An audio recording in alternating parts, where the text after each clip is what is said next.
Assalamualaikum warahmatullahi wabarakatuh. Pada kesempatan kali ini, izinkan kami dari kelompok 3 dari kelas B, jurusan Sarjana Terapan Kebidanan Malang, akan membahas mengenai posisi, arah kedudukan, dan juga gerakan pada anatomi.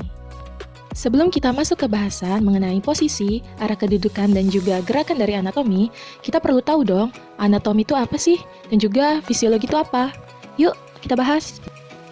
Anatomi merupakan studi atau ilmu yang mempelajari tentang susunan organ, struktur jaringan, dan sel yang merupakan unit dasar dari organisme hidup serta bagian-bagian tubuh dari makhluk hidup yang membentuk suatu sistem fungsional dalam keadaan normal. Fisiologi merupakan studi atau ilmu yang mempelajari tentang fungsi dari organ atau bagian tubuh makhluk hidup. Bagaimana organisme hidup dapat menjaga kehidupan mereka dengan adanya fungsi dari organ tubuh yang dimiliki. Saya, Nurfriza Artanadia, akan menjelaskan materi mengenai sejarah anatomi. Berbicara mengenai sejarah, pastinya akan membahas mengenai urutan waktu dan peristiwa yang terjadi di masa lampau. Untuk itu, dalam memahami materi sejarah anatomi, maka dibuatlah poin-poin yang melatar belakangi adanya ilmu anatomi. Yang pertama, anatomi adalah salah satu ilmu kedokteran dasar tertua pertama kali yang dipelajari secara formal di Mesir sekitar 500 sebelum Masehi. Yang kedua, deskripsi paling awal tentang anatomi ditulis di atas papirus atau sejenis kertas antara 3000 sampai 2500 sebelum Masehi. Yang ketiga, anatomi diajarkan di Yunani oleh Hippocrates yang dianggap sebagai bapak kedokteran dan penemu ilmu anatomi. Yang keempat, Aristoteles adalah orang pertama yang menggunakan istilah anatomi yang berarti memotong atau memisahkan. Yang kelima, karya besar Andreas Vesalius yang terbit pada tahun 1543 menandai era baru dalam sejarah kedokteran. Yang keenam, di Inggris, akte anatomi diloloskan oleh parlemen pada tahun 1832 untuk membuat ketetapan hukum bagi fakultas kedokteran untuk menerima tubuh yang tidak diklaim dan didonasikan untuk pelajaran anatomi. Kemudian, kebijakan itu diikuti oleh negara-negara lain. Materi selanjutnya adalah terminologi anatomi. Terminologi anatomi dibagi menjadi beberapa, yaitu yang pertama posisi bidang yang meliputi median, sagittal, frontal, dan transversal.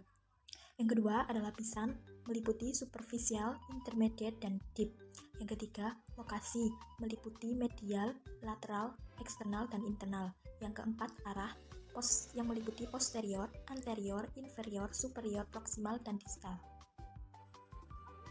Selanjutnya, yang ketiga, saya akan menjelaskan mengenai posisi anatomi tubuh. Posisi anatomi adalah posisi ketika seseorang atau makhluk hidup berdiri secara tegak. Kemudian, pandangan ke depan dan kedua tangan berada di samping tubuh dengan telapak tangan terbuka dan ibu jari berada di samping luar. Kemudian, kedua, telapak kaki rapat dan menghadap ke depan. Jadi kurang lebih seperti ini untuk posisi anatomi tubuh yang benar. Selanjutnya ada kata sifat yang menyatakan bidang. Yang pertama, median. Median adalah bidang tengah yang membagi tubuh menjadi dua bagian yang sama, atau bisa disebut sagittal. Yang kedua, sagittal adalah bidang yang membagi tubuh menjadi dua bagian dari titik tertentu tetapi tidak membagi tepat dua bagian. Bidang ini sejajar dengan bidang median. Yang ketiga, frontal atau koronal adalah membagi tubuh menjadi bagian depan dan belakang atau tegak lurus dengan bidang sagittal. Yang keempat, transversal adalah membagi tubuh menjadi bagian atas dan bawah atau bidang melintang tegak lurus pada arah panjang badan. Arah kedudukan anatomi. Superior atau kranial artinya lebih ke arah atas atau kepala. Contohnya, mulut terletak superior terhadap dagu, artinya mulut berada di atas dagu. Inferior atau caudal artinya lebih ke arah bawah atau ekor. Contohnya, pusar terletak inferior terhadap payudara, artinya pusar berada di bawah payudara. Anterior atau ventral artinya lebih ke arah depan tubuh. Contohnya, lambung terletak anterior terhadap limpa, artinya lambung terletak di depan limpa. Posterior atau dorsal artinya lebih ke arah belakang tubuh. Contohnya, jantung terletak posterior terhadap tulang rusuk, artinya jantung berada di belakang tulang rusuk. Superficial artinya lebih dekat ke permukaan tubuh. Contohnya, otot kaki terletak superficial dari tulangnya, artinya otot kaki terletak lebih dekat ke permukaan tubuh daripada tulang. Profunda artinya lebih jauh dari permukaan tubuh, kebalikan dari superficial. Contohnya, tulang hasta dan pengumpil terletak lebih profunda atau lebih jauh dari permukaan tubuh daripada otot lengan bawahnya.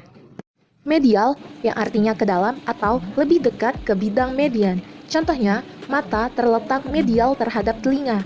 Artinya, mata terletak lebih dekat ke bidang median terhadap telinga. Lateral yang artinya keluar atau menjauhi bidang median. Contohnya, telinga terletak lateral terhadap mata. Artinya, telinga terletak lebih jauh daripada bidang median daripada mata. Proksimal ke arah atas atau lebih dekat dengan bagian ekstremitasi yang ada di bahu atau pundak. Contohnya, lengan atas proksimal dengan bahu atau pundak. Distal atau bawah artinya lebih menjauhi dari ekstremitasi yang ada di bahu ataupun pundak. Contohnya, lengan bawah dan telapak tangan distal daripada lengan atas. Internal, yaitu bagian yang terletak di dalam tubuh. Contohnya, semua organ yang ada di dalam tubuh kita. Longitudinal, yang artinya membujur atau ke arah ukuran panjang. Contohnya, arah yang membelah bagian tubuh kita menjadi dua bagian, yaitu kanan dan kiri. Transversal, yang artinya melintang atau membelah tubuh jadi bagian atas dan bagian bawah. Perifer, artinya menuju permukaan tubuh. Contohnya, saraf perifer yang ada di permukaan tubuh. Plantar, yaitu bagian ke arah telapak kaki, atau contohnya jaringan yang ada di telapak kaki yang berfungsi sebagai penyangga telapak kaki dan peredam getaran ketika kita berjalan. Radialis, yaitu berada di sebelah arah tulang pengumpil. Ulnaris, berada di sebelah arah tulang hasta. Halo, saya Selviana Ayuwanda. Di sini akan menjelaskan materi tentang arah pergerakan anatomi. Yang pertama, fleksi dan ekstensi. Fleksi merupakan gerakan menekuk atau membengkokkan antar dua tulang, sedangkan ekstensi merupakan gerakan untuk meluruskan atau kebalikan dari fleksi. Contoh dari kedua gerakan tersebut yaitu gerakan menekuk dan meluruskan lengan tangan, dan gerakan ayunan lutut pada kegiatan gerak jalan. Berikut contoh praktek dari gerak fleksi dan ekstensi. Pada saat kita menekuk lengan, gerak tersebut dinamakan fleksi, sedangkan saat kita meluruskan lengan kembali, gerak tersebut dinamakan ekstensi. Yang kedua, adduksi dan abduksi. Adduksi merupakan gerakan mendekati tubuh, sedangkan abduksi merupakan gerakan yang menjauhi tubuh. Contoh gerak abduksi mengangkat lengan tinggi ke atas, sedangkan adduksi menjatuhkan lengan ke samping setelah mengangkat dari atas. Berikut contoh praktek dari gerak adduksi dan abduksi. Mengangkat kedua lengan merupakan gerak abduksi, sedangkan menurunkannya kembali merupakan gerak adduksi. Yang ketiga, elevasi dan depresi. Elevasi merupakan pergerakan yang mengacu pada arah yang superior atau gerakan mengangkat, sedangkan depresi merupakan pergerakan yang mengacu pada arah inferior atau gerakan menurunkan. Contoh dari gerak elevasi, mengangkat pundak ke atas, dan contoh dari gerak depresi, menurunkan pundak ke bawah. Berikut contoh praktek dari gerak elevasi dan depresi. Elevasi terjadi saat kita mengangkat pundak ke atas, sedangkan depresi terjadi saat kita menurunkan pundak ke bawah. Yang keempat, inversi dan eversi.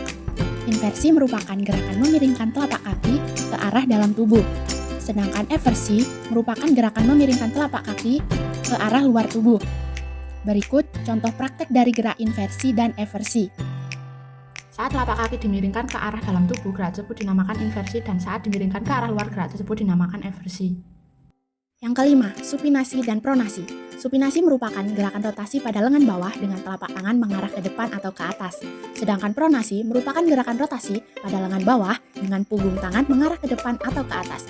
Contoh dari gerak supinasi ketika mengadahkan tangan, sedangkan pronasi ketika kita menelungkupkan tangan. Berikut contoh praktek dari gerak supinasi dan pronasi. Pronasi terjadi ketika punggung tangan kita mengarah ke atas, sedangkan supinasi terjadi ketika telapak tangan kita menghadap ke atas. Yang keenam, rotasi. Rotasi sendiri dibagi menjadi dua bagian. Yang pertama, endorotasi, merupakan gerakan ke dalam pada sekeliling sumbu panjang tulang yang bersendi. Yang kedua, eksorotasi, adalah gerakan rotasi ke arah luar. Berikut contoh praktek dari gerakan rotasi. Rotasi sendiri dibedakan menjadi dua. Pada putaran ke arah dalam dinamakan dengan endorotasi, sedangkan putaran ke arah luar dinamakan dengan eksorotasi. Yang ketujuh, protraksi dan retraksi. Protraksi merupakan gerakan memajukan bagian tubuh, sedangkan retraksi merupakan gerakan menarik bagian tubuh ke arah belakang. Contoh dari dua gerakan tersebut adalah menonjolkan rahang ke depan dan membusungkan dada ke depan. Berikut contoh praktek dari gerakan protraksi dan retraksi. Saat menonjolkan rahang ke depan, gerak tersebut dinamakan protraksi, sedangkan saat menariknya ke belakang, gerak tersebut dinamakan retraksi. Yang kedelapan, sirkumduksi. Sirkumduksi merupakan gerakan sirkuler atau gerakan sirkumferensial, yaitu gerakan gabungan dari fleksi, abduksi, ekstensi, dan aduksi yang menciptakan gerakan melingkar. Berikut contoh praktek dari gerakan sirkumduksi. Memutar-mutar lengan merupakan contoh dari gerak sirkumduksi atau sirkumferensial. Yang kesembilan, oposisi dan reposisi. Oposisi adalah gerakan bantalan jari pertama atau ibu jari mendekati bantalan jari lain. Gerakan tersebut biasanya digunakan untuk mencubit dan memasang kancing. Sedangkan reposisi menjelaskan gerakan jari pertama dari posisi oposisi kembali ke posisi anatomisnya.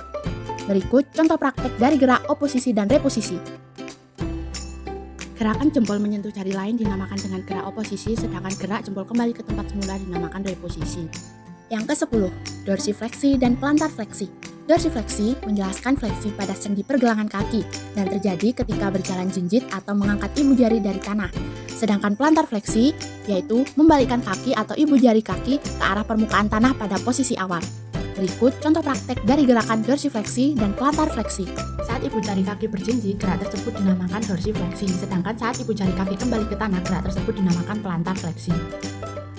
Kesimpulan, secara anatomi, tubuh manusia dibagi menjadi 3 bagian, yaitu sagittal, frontal, dan transverse. Gerakan yang dapat dilakukan oleh sendi sinovial dapat dikelompokkan berdasarkan bidang tubuhnya, yaitu yang pertama sagittal, yang terdiri dari fleksi, ekstensi, dorsofleksi, dan plantar fleksi. Yang kedua frontal, yang terdiri dari abduksi, aduksi, elevasi, depresi, inversi, eversi, protraksi, dan retraksi. Yang ketiga, transversal, yang terdiri dari rotasi, pronasi, supinasi, dan sirkumduksi. Dan yang keempat, multiplanar, yang terdiri dari sirkumduksi dan oposisi. Jadi, studi tentang anatomi dan fisiologi selalu berhubungan ketika kita sedang mempelajari tentang makhluk hidup, di mana studi tentang anatomi akan mempelajari tentang struktur dari organ-organ makhluk hidup, dan tentang fisiologi akan mempelajari fungsi daripada organ itu. Pentingnya kita untuk mempelajari tentang struktur dan fungsi dari tubuh kita sendiri yang nantinya akan menjadi bekal untuk kita ke depannya, agar kita bisa mengetahui apa saja yang terjadi dalam diri kita sendiri.